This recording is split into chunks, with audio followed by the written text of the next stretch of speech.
I never made it, but I know what it takes. I'm motivated by a mix of emotion. Let's start the course with a quick overview of the databases, what they are and how we use them. A database is a collection of data stored in a format that can easily be accessed. In order to manage our databases, we use a software application called Database Management System or DBMS.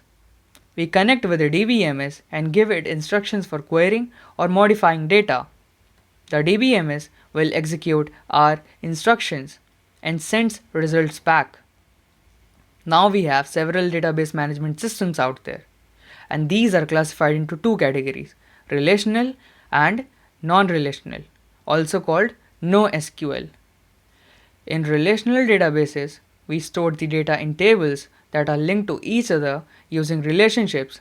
That's why we call these databases relational databases. Each table stores the data about a specific type of object like customer, products, orders, and so on. SQL or SQL is the language that we use to work with this relational database management system. It looks like this. We use SQL to query or modify our data. In this course, you're going to learn everything about this powerful language. Now there are different relational database management systems out there. Some of them most popular ones are MySQL, SQL Server by Microsoft, and Oracle. But of course, there are plenty more. Each database management system has a different flavor of SQL, but all these implementations are very similar and are based on the standard SQL specifications.